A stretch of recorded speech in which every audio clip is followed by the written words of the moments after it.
नमस्कार विद्यार्थी मित्रों। भाग 1 ની અંદર આપણે સિંધુ નદી પ્રણાલી સુધી આપણે જોયું હતું। હવે આગળ આપણે જોઈએ ગંગા નદી પ્રણાલી। હવે આ ગંગા નદી એ હિમાલયમાંથી નીકળતી નદી છે। હવે હિમાલયની ગંગોત્રી હિમ નદીમાંથી નીકળેલી ભાગીરથી અને અલકનંદા એ દેવપ્રયાગમાં એટલે કે ઉત્તરાખંડમાં એ એકબીજાને મળે છે। તમારી પરીક્ષામાં પ્રશ્ન પૂછાય છે કે હિમાલયની ગંગોત્રી હિમનદીમાંથી નીકળતી ભાગીરથી અને અલકનંદા ક્યાં મળે છે? તો દેવપ્રયાગ આગળ। હવે પહાડી પ્રદેશો છોડી ગંગા હરિદ્વાર આગળની મેદાની પ્રદેશમાં એ પોતે પ્રવેશ કરે છે। આ પહાડી પ્રદેશો છોડી દઈ અને ગંગા નદી હરિદ્વાર જે યાત્રાધામ છે હરિદ્વાર આગળથી મેદાની પ્રદેશમાંથી એ પોતે પ્રવેશ કરે છે। હિમાલયમાંથી આવતી અનેક નદીઓ ગંગા નદીને પણ મળે છે, જેમાંની મુખ્ય નદીઓ યમુના, દાદરા, ગંડક અને કોશી। આ નદીઓ એ ગંગા નદીઓને મળતી શાખા નદીઓ છે। હવે હિમાલયના યમનોત્રીમાંથી યમુના નદી નીકળે છે। આ નદી ગંગાની જમણી બાજુ વહીને અલ્હાબાદ પાસે ગંગા નદીમાં શું થઈ જાય છે? ભળી જાય છે। એટલે તમારી પરીક્ષામાં પ્રશ્ન પૂછાય છે કે ગંગા અને યમુના નદીનો સંગમ ક્યાં થાય છે? તો અલ્હાબાદ પાસે થાય છે। અને ભાગીરથી અને અલકનંદા આવે તો દેવપ્રયાગમાં એ ભળે છે। એટલે ધ્યાન રાખજો, ગંગા અને યમુના આવે તો અલ્હાબાદ પાસે મળે છે। દાદરા, ગંડક અને કોશીના આ નદીઓ મૂળ નેપાળમાં છે। તેના કારણે ઉત્તરના મેદાની પ્રદેશોમાં દર વર્ષે પૂર આવતું જોવા મળે છે।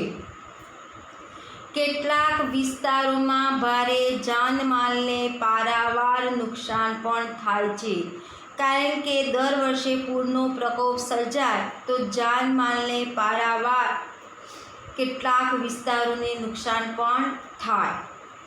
તેમ છતાં આ નદીઓએ રચેલા ફળદ્રુપ કાપના મેદાનોમાંથી ભારત કૃષિ ક્ષેત્રે સમૃદ્ધિ પ્રાપ્ત કરી શક્યું છે। આ જે નદીઓ છે આ નદીઓના ફળદ્રુપ કાપના મેદાનોને કારણે ત્યાં ખેતી વધારે થતી હોવાથી એટલે કે કૃષિ ક્ષેત્રે સમૃદ્ધિ પ્રાપ્ત ભારતે કરેલી છે। હવે દ્વીપકલ્પીય ઉચ્ચ પ્રદેશમાંથી નીકળતી કેટલીક નદીઓ ચંબલ અને બેતવા એ યમુનાને તથા સોણ નદી એ ગંગા નદીને મળે છે। આ નદીઓ અર્ધ શુષ્ક ક્ષેત્રોમાંથી એટલે કે નીકળે છે। અર્ધ શુષ્ક એટલે અડધો સૂકો, અડધો લીલો હોય ને અડધો સૂકો હોય। તેમજ તેમની લંબાઈ પણ ઓછી હોય છે। તેઓનો જળ જથ્થો પણ કેવો હોય છે? મર્યાદિત એટલે કે ઓછો હોય છે। ઉત્તર તથા દક્ષિણમાંથી મળતી નદીઓનો સંયુક્ત પ્રવાહ આગળ વધીને બે ભાગમાં વહેંચાઈ જાય છે। એક ફાટો બાંગ્લાદેશમાં પ્રવેશે છે અને બીજો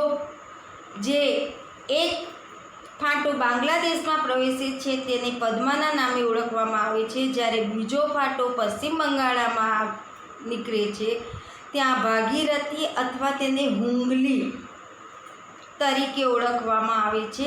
અને આ છેવટે આ બંને પ્રવાહો એ બંગાળાની ખાડીમાં શું થઈ જતા હોય છે? મળે છે। હવે ગંગાનો પ્રવાહ બાંગ્લાદેશમાં પદ્માના નામે ઓળખાય છે અને બ્રહ્મપુત્ર નદીનો પ્રવાહની સાથે આ પદ્મા નદીનો પ્રવાહ ભળી જાય છે, એટલે બંને સંયુક્ત પ્રવાહ મેઘનાના નામે ઓળખવામાં આવે છે। ગંગા અને બ્રહ્મપુત્ર નદીઓનો મુખ ત્રિકોણ પ્રદેશ એ સૌથી વધુ રસાળ અને ફળદ્રુપ ગણાય છે, જેને સુંદરવનના નામે પણ ઓળખવામાં આવે છે. હવે ગંગાના મુખ ત્રિકોણ પ્રદેશને સુંદરવન એટલા માટે કહેવામાં આવે છે કે ત્યાં સુંદરીના વૃક્ષો પુષ્કળ પ્રમાણમાં થાય છે, એટલે એને સુંદરવન તરીકે ઓળખવામાં આવે છે. હવે ભારતના સંદર્ભે સુંદરવન મુખ પ્રદેશ એ મેંગ્રુવ જંગલો માટે અગત્યનો જાણીતો છે. ગંગા નદીની કુલ લંબાઈ 2500 કિમીથી પણ વધુ છે. અંબાલા શહેર ગંગા અને સિંધુ નદી વચ્ચે જળ વિભાજકનું કામ કરે છે. અંબાલાથી સુંદરવન સુધીની લંબાઈ લગભગ 1800 કિમી છે, પરંતુ અહીંથી ધીમો ઢોળાવ જોવા મળે છે. અંબાલા સમુદ્ર સપાટીથી 300 મીટરની ઊંચાઈએ અને સુંદરવન સમુદ્ર સપાટીથી નજીક આવેલો છે, કારણ કે સુંદરવન એ બંગાળાની ખાડીથી એકદમ નજીક છે. આ ગણતરીને વિચારતા પ્રત્યેક 6 કિમીએ 1 મીટર ઢોળાવ ઓછો થાય, તેથી આ નદીનો વિસર્પ વધારે જોવા મળે છે, એટલે કે સર્પાકાર જોવા મળે છે. તો આ વાત આપણે કરી ગંગા નદી પ્રણાલીની. હવે આવે છે ત્રીજી નદી, બ્રહ્મપુત્ર નદી પ્રણાલી. બ્રહ્મપુત્ર નદી તિબ્બતમાં આવેલા માનસરોવરથી પૂર્વમાંથી તથા સિંધુ અને સતલુજના મૂળથી નજીકથી આ નદી નીકળે છે. તેથી વધુ પ્રવાહ લંબાઈ ભારતની બહાર છે. આ નદી હિમાલયની શ્રેણીને સમાંતર પૂર્વમાં વહે છે. નામચા બરવા પાસેથી અંગ્રેજી યુ આકારના વળાંક લઈ ભારતના અરુણાચલ પ્રદેશમાં આ નદી શું કરે છે? પ્રવેશ કરે છે. અહીં આ નદીને દિહાંગ નામ આપવામાં આવેલું છે. દિહાંગ, લોહિત અને કેનુલા જેવી શાખા નદીઓ મળીને અસમમાં બ્રહ્મપુત્ર તરીકે એને ઓળખવામાં આવે છે. આ ત્રણ નદીઓ શાખા નદીઓ છે, અને આ શાખા નદીઓ મળીને અસમમાં તેને બ્રહ્મપુત્ર તરીકે ઓળખવામાં આવે છે. હવે બ્રહ્મપુત્ર નદી એકમાત્ર પુરુષવાચક સર્વનામ ધરાવતી નદી છે, જેની લંબાઈ લગભગ 2900 કિમી છે. બ્રહ્મપુત્ર નદીની તિબ્બતમાં તસાંગપો અને બાંગ્લાદેશમાં જમુનાના નામે ઓળખવામાં આવે છે. બ્રહ્મપુત્રના સમગ્ર પ્રવાહ દરમિયાન માજુલી નામની એક નદી ટાપુ, જે વિશ્વમાં સૌથી મોટો છે. તિબ્બતમાં આ નદીમાં કાપનું પ્રમાણ કેવું જોવા મળે છે? બહુ ઓછું તિબ્બતમાં. જ્યારે ભારતમાં આ નદી વધારે વરસાદવાળા ક્ષેત્રોમાંથી પસાર થાય છે, તેથી અહીંથી જળ જથ્થાની અને કાપની માત્રા કેવી જોવા મળે છે? વધારે, કારણ કે ભારતમાં વરસાદવાળા ક્ષેત્રોમાંથી પસાર થાય છે, એટલે પાણીનો જથ્થો વધુ હોવાથી તે પોતાની સાથે પાણીના પ્રવાહની સાથે કાપ શું કરી જાય છે? વધારે પ્રમાણમાં ઘસડી જાય છે. અસમમાં અનેક શાખા નદીઓ તેને મળે છે. આમ બ્રહ્મપુત્ર નદી એ ગુફિત સ્વરૂપમાં વહે છે. દર વર્ષે વર્ષા ઋતુમાં આ નદીના જળ જથ્થામાં મોટા પ્રમાણમાં વધારો થાય છે. પરિણામે અસમ અને બાંગ્લાદેશમાં વારંવાર આવતા પૂરથી ભારે વિનાશ થતો જોવા મળે છે. એટલે કે અસમ અને બાંગ્લાદેશમાં વારંવાર આવતા પૂરથી ભારે વિનાશ થાય છે. ઉત્તર ભારતની બીજી નદીઓ કરતાં આ નદીઓ વિરોધાભાસ જોવા મળે છે. અસમમાં ચોમાસા દરમિયાન પડતા વરસાદને કારણે અહીં વધારે માત્રામાં નિક્ષેપણ થતું હોય છે. આ નદીઓમાં રેતીના પ્રમાણમાં વધારો થતાં તેની સપાટી કેવી આવે છે? ઊંચી આવે છે. તેથી આ નદીઓના પ્રવાહમાં વારંવાર માર્ગ પરિવહન વર્તન જોવા મળે છે, કારણ કે માટીનો જથ્થો રેતીના પ્રમાણમાં વધારો થાય એટલે તેની સપાટી કેવી આવશે? ઊંચી. જમીનની સપાટી ઊંચી આવે, જમીનની સપાટી ઊંચી આવે એટલે નદીઓનો જે પ્રવાહ છે એ પ્રવાહમાં વારંવાર પરિવર્તન થાય. હવે બીજા નંબરમાં છે દ્વીપકલ્પીય નદીઓ. તો પશ્ચિમ ઘાટ દ્વીપકલ્પીય નદીઓનો મુખ્ય જળ વિભાજક ગણાય છે. પશ્ચિમ ઘાટ દક્ષિણ ભારતના પશ્ચિમ કિનારે દક્ષિણથી ઉત્તર દિશામાં વ્યાપ જોવા મળે છે. અહીંયા મહાનદી, ગોદાવરી, કૃષ્ણા, કાવેરી આ બધી જ દ્વીપકલ્પીય નદીઓ છે. આ બધી નદીઓ પૂર્વ તરફ વહી અને કોને મળી જતી હોય? બંગાળની ખાડીને. મુખ ત્રિકોણ પ્રદેશ જેને આપણે ડેલ્ટા કહીએ છીએ એવી રીતે એ ધરાવે છે. પશ્ચિમ ઘાટની પશ્ચિમે અનેક નદીઓ વહે છે, જેમાં નર્મદા અને તાપી જેવી મોટી નદીઓ પૂર્વથી વહીને પશ્ચિમે એ આવેલા અરબ સાગરને મળે છે. હવે આપણે જુદી જુદી નદીઓના બેસિન વિશે વાત આપણે કરીએ. તો પહેલી આપણે જોઈએ નર્મદા બેસિન. આ નર્મદા નદી તમારા નકશામાં પૂછાય છે, ધ્યાન રાખજો. નર્મદા મધ્યપ્રદેશના અમરકંટક પાસેથી નીકળે છે. તે પશ્ચિમ બાજુએ એક ફાટ ખીણમાં થઈને વહે છે. જંબલપુર પાસે સંગેમરમરના ખડકાળ પ્રદેશમાંથી વહે છે. અહીં ઢોળાવને કારણે તીવ્ર વેગથી વહે છે, જ્યાં ધુઆધાર નામના જળધોધની રચના પણ થયેલી છે. એટલે નર્મદા નદી ઉપર જંબલપુર પાસે સંગેમરમરના ખડકાળ પ્રદેશમાંથી વહે છે અને જ્યાં ઢોળાવને કારણે તીવ્ર વેગ વહે છે ત્યાં કયો ધોધ આવેલો છે? તો ધુઆધારનો ધોધ આવેલો છે. આ નદીની શાખા નદીઓની લંબાઈ વધારે નથી. જે નર્મદા નદી છે એની શાખા નદીઓની બહુ લંબાઈ નથી. મોટાભાગની નદીઓ કાટખૂણે મળે છે અને આ નદીઓ બેસિન મધ્યપ્રદેશ અને ગુજરાતમાં વ્યાપ છે. એટલે નર્મદા નદીની લંબાઈ લગભગ 1312 કિમી છે. હવે આપણે જોઈએ તાપી બેસિન. મધ્યપ્રદેશમાં સાતપુડાની ગિરિમાળાઓ અહીંના બેતુલ જિલ્લામાંથી તાપી નદી નીકળે છે. તે નર્મદાને સમાંતર એક ફાટ ખીણમાં થઈને વહીને અરબ સાગરને મળે છે. મધ્યપ્રદેશ અને મહારાષ્ટ્રમાં તેનું બેસિન ક્ષેત્ર વ્યાપ્ત છે. અરબ સાગર તથા પશ્ચિમ ઘાટની વચ્ચેના કિનારાનું મેદાન સાંકડું જોવા મળે છે. અહીંની નદીઓની લંબાઈ ખૂબ જ ઓછી છે.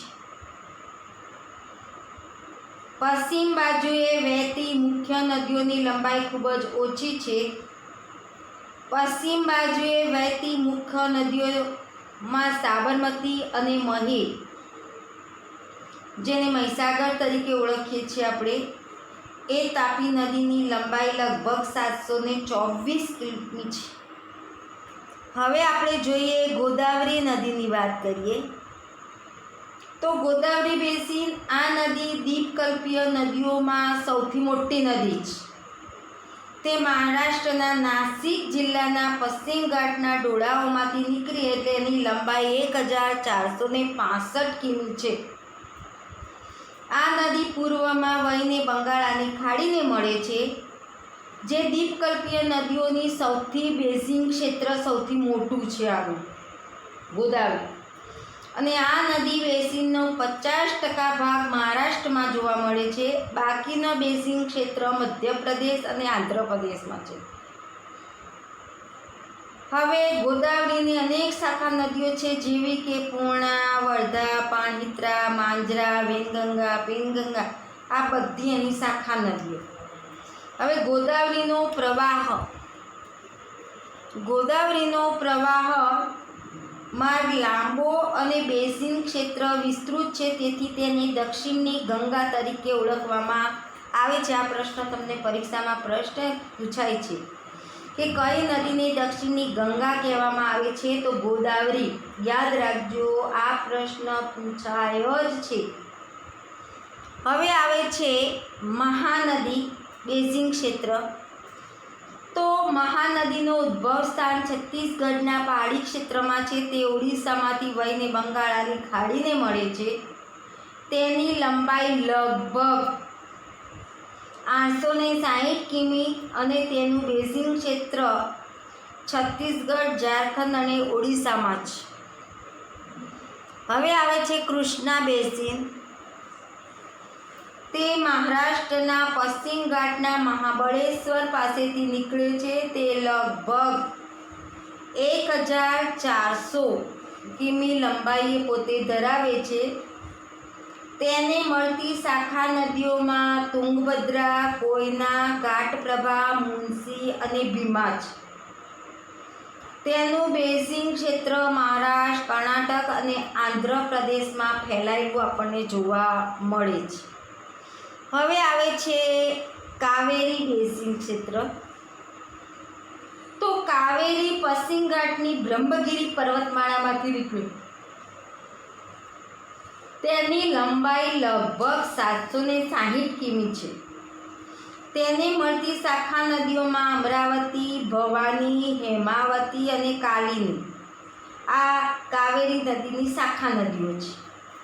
તેનું બેસિન ક્ષેત્ર એટલે કે એનો વિસ્તાર કેરળ, કર્ણાટક અને તમિલનાડુમાં વ્યાપ ધરાવે છે. અને તમિલનાડુના કુડ્લુરના દક્ષિણમાં એ બંગાળાની ખાડીને શું કરે છે? મળે છે. આ સિવાય અન્ય નાની નદીઓ પણ છે, જે પૂર્વ તરફ વહી બંગાળાની ખાડીને મળે છે. તેમાં દામોદર, બ્રાહ્મણી, વેતરણી અને સુવર્ણરેખા, આ નદીઓનો સમાવેશ થાય છે.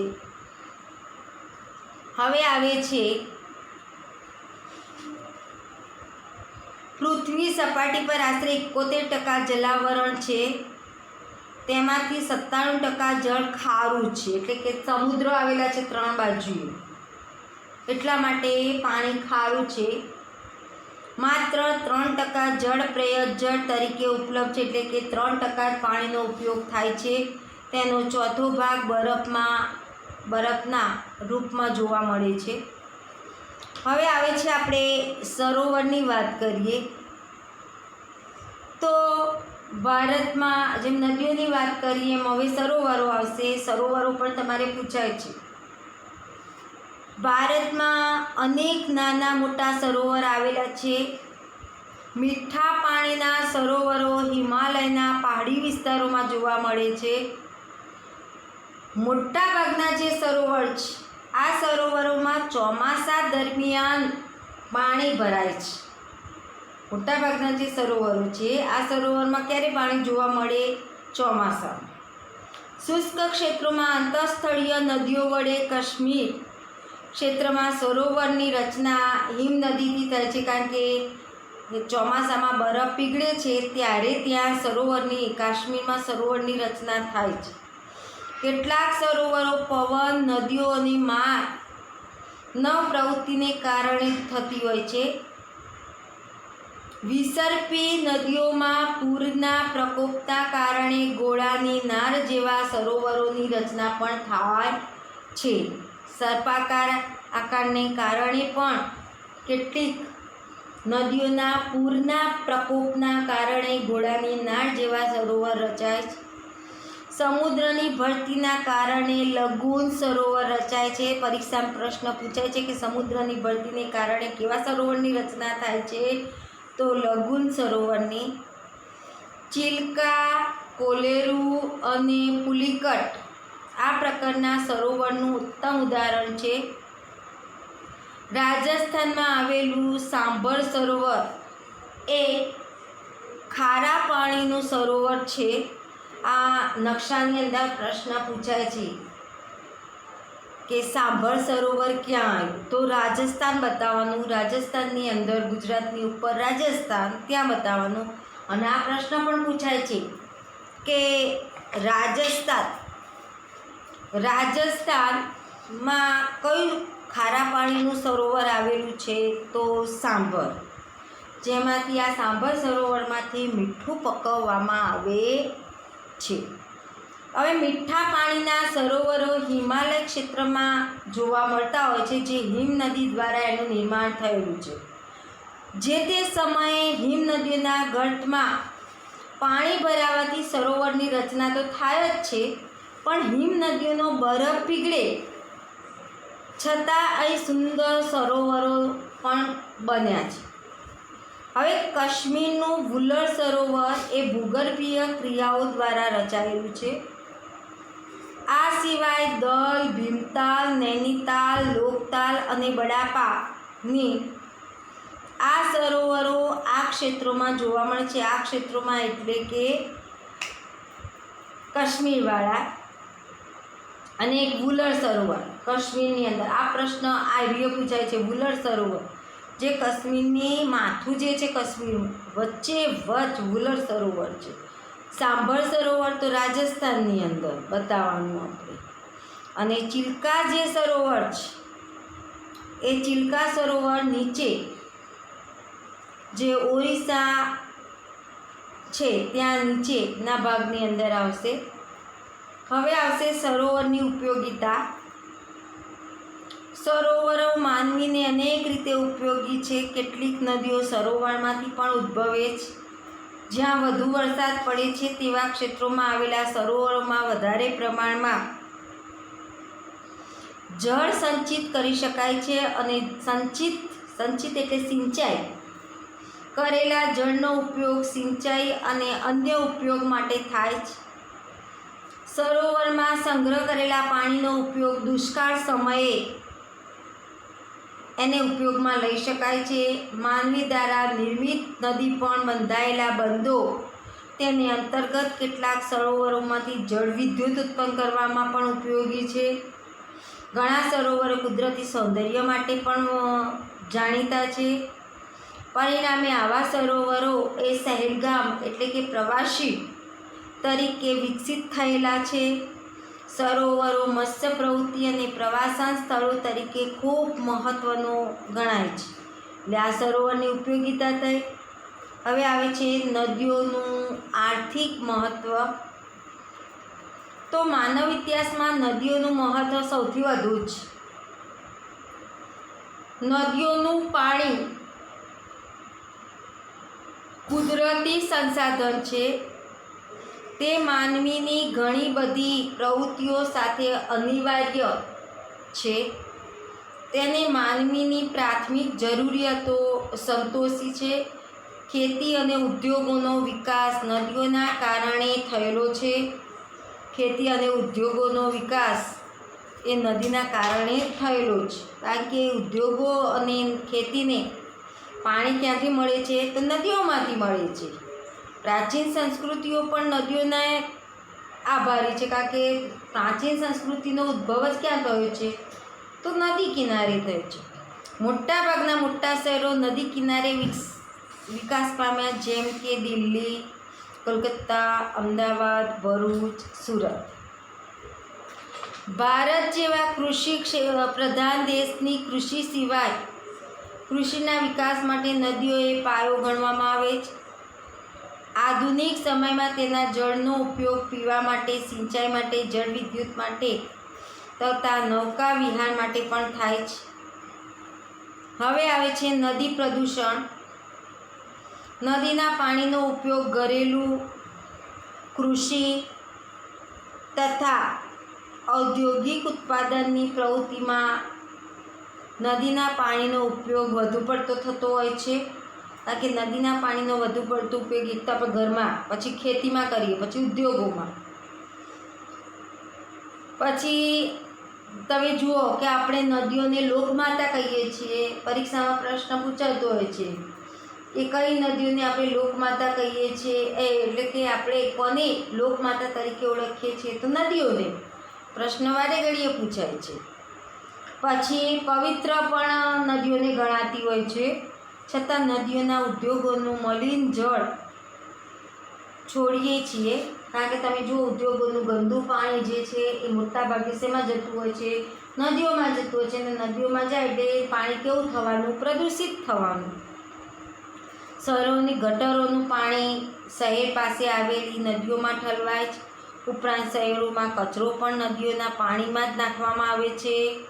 પરિણામે માનવી જેને લોકમાતા કહે છે તેવા નદીના પાણીને પ્રદૂષિત પણ કરતી હોય છે. ઔદ્યોગિકરણ અને શહેરીકરણના પરિણામે જળ પ્રદૂષણમાં સતત વધારો થાય છે. પાણીના પ્રદૂષણમાં ઉદ્યોગો અને શહેરીકરણના કારણે જ થાય છે. નદીઓના પાણીનું પ્રદૂષણ આપણી રાષ્ટ્રીય સમસ્યા બની ગઈ છે. નદીના પાણીની દૂષિત થતું અટકાવવા સરકારે હાલમાં વિશેષ પ્રકારના પ્રયત્નો તો કરી રહી છે, પણ આ સંદર્ભે સરકારશ્રીની કામગીરીની સાથે સાથે આપણી પણ લોકભાગીદારી હોવી એ જરૂરી છે. કારણ કે સરકારે એકલી જ આ વસ્તુ કરી શકે, પ્રદૂષિત પાણીને શુદ્ધિકરણ કરી શકે, એ શક્ય નથી. એમાં આપણો ફાળો પણ, એટલે કે લોકભાગીદારી હોવી પણ એટલી જ જરૂરી છે. હવે આવે છે જળ પ્રદૂષણ અટકાવવાના ઉપાયો. જળ પ્રદૂષણ ઘટાડવા કડક નિયમોનું પાલન કરાવવું જોઈએ. રાષ્ટ્રીય નદી સંરક્ષણ યોજના દ્વારા જળ શુદ્ધિકરણના કાર્યક્રમો અમલમાં મૂકવા જોઈએ. ઔદ્યોગિક એકમો પોતાની પ્રદૂષિત પાણી નદીઓમાં ન છોડે તે માટે કડક નિયમોનું પાલન કરાવવું જોઈએ. ઔદ્યોગિક એકમોને પોતાના ઉદ્યોગો દ્વારા છોડવામાં આવતા રાસાયણિક જળમાં રહેલા હાનિકારક તત્વો દૂર કરવા જોઈએ. દરેક નાગરિકે નદીમાં સ્વચ્છ પાણી રહે તે માટે ઘરનો કચરો નદીના પાણીમાં ન ભળે તેની કાળજી લેવી જોઈએ. એટલે જો જળ પ્રદૂષણ આપણે અટકાવવું હોય તો આટલું આપણે કરવું પડે કે એક તો આપણે ઔદ્યોગિક એકમોને પોતાનું પ્રદૂષિત પાણી નદીમાં છોડવા દેવું જોઈએ નહીં, અને જો છોડે તો કડકમાં કડક નિયમોનું પાલન કરાવવું જોઈએ. ઔદ્યોગિક એકમોએ પોતાના ઉદ્યોગો દ્વારા છોડવામાં આવતું રાસાયણિક જળમાં રહેલા હાનિકારક તત્વો દૂર કરવા જોઈએ. દરેક નાગરિકે નદીઓના સ્વચ્છ પાણી રહે તે માટે ઘરનો કચરો નદીઓમાં ઠલવવો જોઈએ નહીં, તેની ખાસ કાળજી લેવી જોઈએ. એટલે NRCP રાષ્ટ્રીય નદી સંરક્ષણ યોજના છે, અને ગંગા નદીના શુદ્ધિકરણના બીજા તબક્કામાં રાષ્ટ્રીય નદી સંરક્ષણ યોજના દાખલ કરવામાં આવેલી છે. એટલે આ પાઠ એ પણ બહુ મહત્ત્વનો છે. એટલે આ પાઠનો સ્વાધ્યાય પણ તમારે લખી દેવાનું. મેં તમને ટૂંકા પ્રશ્નો ઘણા બધા કીધા, એ પ્રશ્નો પણ. પછી નકશાની અંદર 3 સરોવર આવશે: વુલર, સાબર અને ચિલ્કા. વુલર આવે તો કાશ્મીર, સાંભર આવે તો રાજસ્થાન, અને ચિલ્કા આવે તો ઓડિશાની નીચે. તમે નકશા ગોત્યું હોય તો એમાં જોજો, એમાં સમજજો, એટલે ખબર પડી જશે કે કઈ સરોવર ક્યાં છે, કઈ નદી છે. એમાં નદીઓમાં ખાસ નર્મદા નદી પૂછાય છે. નર્મદા નદી મોટા ભાગે પૂછાતી હોય છે. નર્મદા નદી અથવા સરદાર સરોવર એવું પણ પૂછાય. ને આ ખાસ ધ્યાન રાખજો. અહીંયા આ પાઠ તમારો શું થાય છે? પૂરો થાય છે. આનું લેસન હજી સુધી ઘણા વિદ્યાર્થીઓ મોકલતા નથી, પણ જો તમે લેસન નહીં મોકલો તો તમને જ નુકસાન થવાનું છે. એટલે તમે લેસન મોકલતા રહો. એ લેસનની નોંધ અમે કરીએ જ છીએ. તમે જે લેસન મોકલો છો એને નામ સાથે મોકલવાનું, ધોરણ પણ લખી દેવાના. હોય તો તમને રજિસ્ટરો નામ સાથે મોકલેલા છે, એટલે નામ, હાજરી નંબર, ધોરણ અને કયો પાઠ છે એ આ 4 વસ્તુ લખી અને તમારે અમને વોટ્સએપ કરવાનું. તમારા લેસનની નોંધ થાય જ છે. તમે લેસન જે કર્યું છે એ અમે નોંધીએ છીએ, એટલે ધ્યાન રાખજો. તો અહીંયા આ પાઠ પૂરો થાય છે.